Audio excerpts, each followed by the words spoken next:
نعمه ويكافئ مزيده. اللهم لك الحمد يا رب حمدا كثيرا طيبا مباركا فيه، وأشهد أن لا إله إلا الله وحده لا شريك له، وأشهد أن سيدنا ونبينا محمدا عبده ورسوله وصفيه وخليله المبعوث رحمة للعالمين. أيها الإخوة، أحييكم بتحية الإسلام وأقول لكم السلام عليكم ورحمة الله تعالى وبركاته.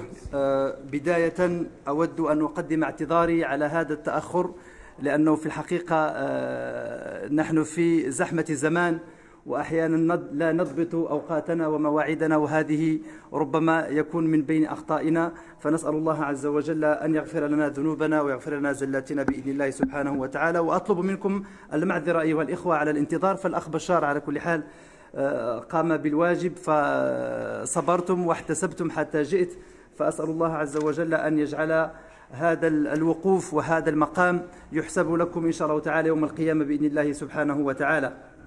فكما تعلمون أيها الإخوة، هذا موضوع ليس بالسهل وليس بالهين مطلقا.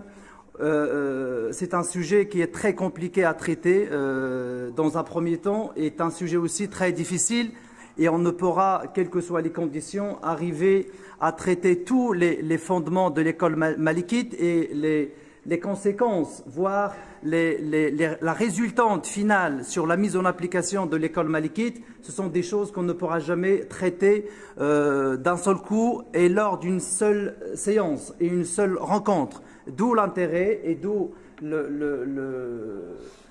ce que je peux manifester là tout de suite comme sorte de demande officielle, de m'accorder, Inch'Allah Ta'ala, pourquoi pas 2 à 3 séances par la suite, parce que je ne pourrai jamais arriver au bout de ce sujet, parce qu'il est très compliqué, il y a beaucoup de choses à dire, et d'une manière ou d'une autre, كما نقول إنه مذهبنا ومذهب الإمام مالك ربما يكون مذهب غالبية الناس في هذه المساجد، ولعل مسجدنا هذا ربما يكون الطابع العام, le timbre général de cette mosquée, voire de toutes les mosquées pratiquement, c'est d'avoir comme doctrine qui va être la source de s'épuiser et d'aller chercher les jugements et les arguments pour extraire les jugements à partir de l'école malikite. Et tous nos imams, sans exception, qui viennent du Maroc, de l'Algérie, du Sénégal et pourquoi pas la Tunisie et d'autres pays, et même le Soudan, sont tous pratiquement de l'école malikite. وأئمتنا كلهم بدون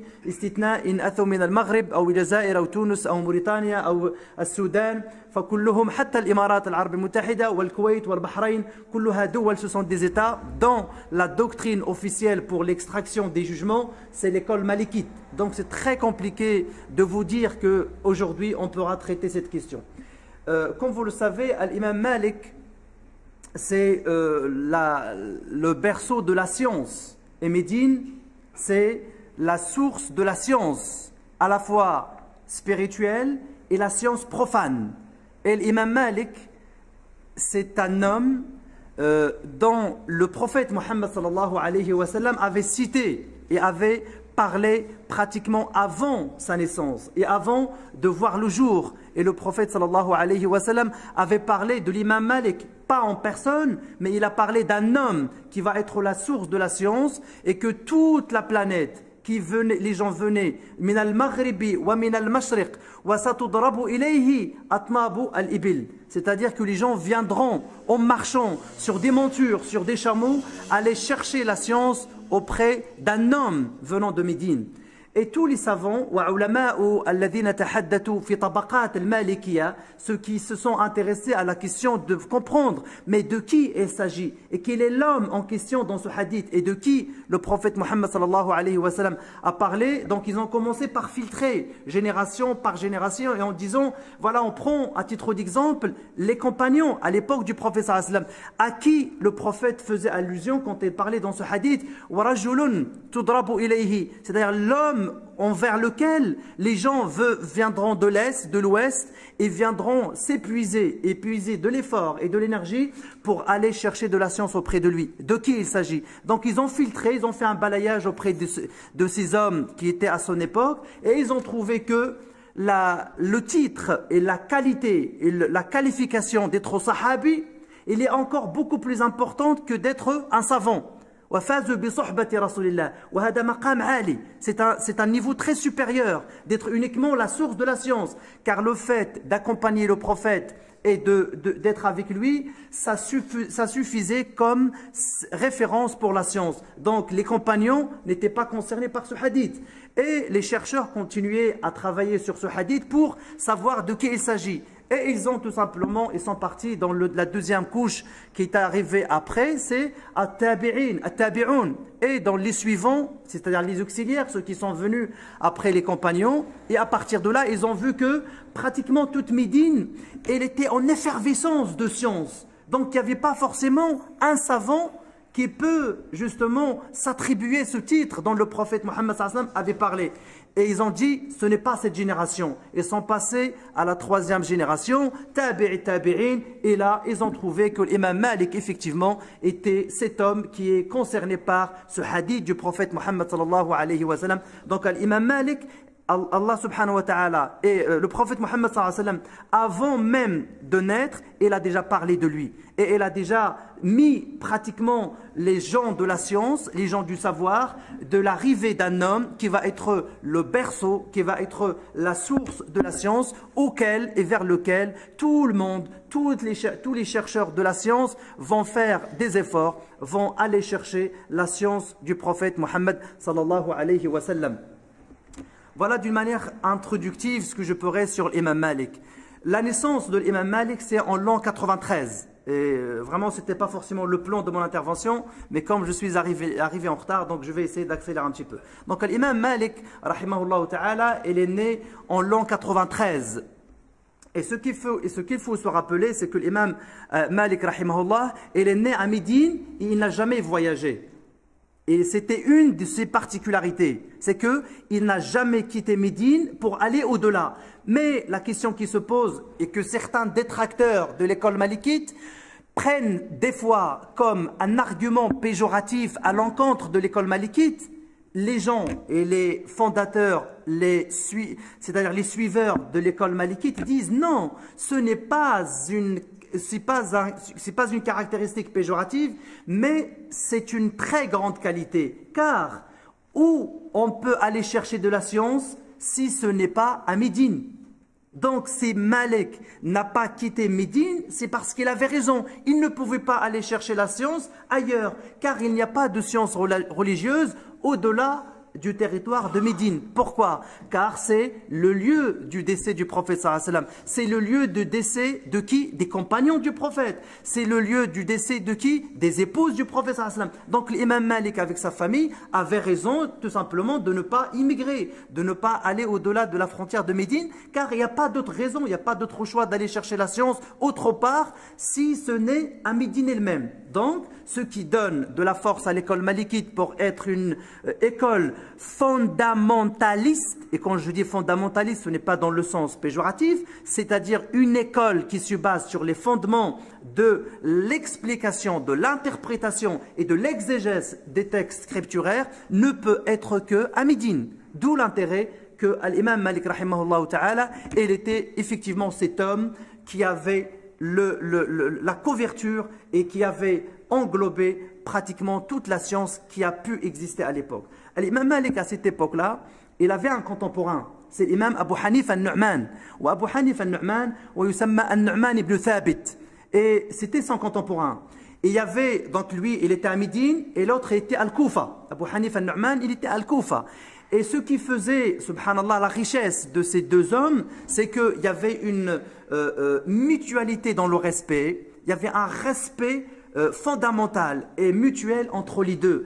L'imam Abu Hanif al-Nu'man disait et faisait l'éloge de l'imam Malik. Et l'imam Malik faisait l'éloge de qui? De Abu Hanif al-Nu'man. Et malgré qu'il y avait entre les deux une très grande divergence dans l'interprétation des textes. Donc je n'aurai pas le temps de vous le dire aujourd'hui, mais dans les prochaines séances, Inch'Allah Ta'ala, on peut, pourquoi pas, s'étaler sur comment l'imam Malik a été amené à se diverger, à se différencier, à se distinguer des avis de l'imam Abu Hanifa, et comment l'école malikite a réussi quand même à retrouver l'assise la plus importante pour que par la suite il va devenir l'école la plus répandue sur la planète. المذهب المالكي هو المذهب الأكثر انتشارا في العالم الآن، ومعظم الدول الآن العربية والإسلامية كلها تدين وتتمذهب على مذهب الإمام مالك رحمه الله تعالى، بدءا من في ذلك الزمان من الأندلس حتى تقريبا نهر السنغال ودولة غانا حاليا. فهذه هي جغرافية المذهب المالكي. حتى الإمارات العربية المتحدة، les Émirats Arabes Unis, c'est un pays dont la doctrine officielle relève de la doctrine malikite. Al-Bahreïn et surtout la branche sunnite se base sur l'école malikite. Je ne parle pas de la Libye, je ne parle pas de la Tunisie, je ne parle pas de l'Algérie, je ne parle pas du Soudan, je ne parle pas de Ghana, je ne parle pas de la Mauritanie, je ne parle pas du Tchad, je ne parle pas, et ainsi de suite. Donc, la plus grande partie des pays aujourd'hui musulmans ont comme référence madhabuhum al-rasmi huwa madhabu al-imam Malik rahimahullah ta'ala, jusqu'à pratiquement l'Andalousie à l'époque de الدولة المرابطية والدولة الموحدية والدولة المرينية والدولة السعدية والدولة العلوية تقريبا، فكلها تدين بالمذهب المالكي وكان مرجعا أساسيا لهذه الدول. فهو أكثر المذاهب انتشارا بالمقارنة en comparaison avec المذهب الإمام Ahmed ibn Hanbal. هذه مقدمة أريد، cette introduction je l'ai faite exprès, c'est pour ça que je vais essayer de rattraper un petit peu les choses. Ce qui fut en principe mon introduction, c'est que cette analyse superficielle et d'une manière introductive en parlant des écoles, on doit situer d'une manière géographique, temporelle et spatiale, et en même temps comprendre quelle est la place de chaque docteur, de chaque fondateur de ces écoles par rapport à l'autre et par rapport aux compagnons du prophète Mohammed sallallahu alayhi wa sallam. L'école de Hanbalite, l'imam Ahmed ibn Hanbal, aujourd'hui, elle est pratiquement et officiellement dans trois pays pratiquement dans le monde. Les trois pays, il y a l'imam Ahmed ibn Hanbal, sa doctrine, l'école Hanbalite existe dans trois pays pratiquement. L'Arabie Saoudite, l'Arabie Saoudia, دولة سوريا الشام ودولة لبنان فقط. هذه الدول الثلاث الآن الموجودة باستثناء بعض الأقليات في بعض البلدان هي التي تتمذهب وفقا لمذهب الإمام أحمد بن حنبل. Trois pays, trois États aujourd'hui officiellement dans la doctrine religieuse et l'école hanbalite. L'Arabie Saoudite, la Syrie et le Liban. Ce sont les trois pays pratiquement, et je parle bien sûr sous le contrôle de notre frère Bachar, parce qu'il est originaire du Liban, et il me confirmera cette information. Donc voilà, la doctrine officielle au Liban, c'est Abu Hanifa al-Nu'man. Donc voilà un peu rapidement ce qui relève en fait de ces écoles. Abu Hanifa al-Nu'man aussi, la particularité de cette doctrine, il est adopté pratiquement par les pays qui ne sont pas arabophones, y compris la Turquie. Turquie الآن مذهبها مذهب أبو حنيفة النعمان. والشافعية تقريبا l'Égypte pratiquement c'est l'école shafi'ite qui reste une doctrine de l'État officiel. Bien sûr, Al-Azhar par exemple, il enseigne les quatre écoles. Pourquoi pas l'école chiite aussi? Pourquoi pas l'école al-Zahiriya? Et ainsi de suite dans ce qui relève de l'enseignement académique. Mais la pratique dans l'extraction du jugement, l'école shafi'ite reste dominante en Égypte.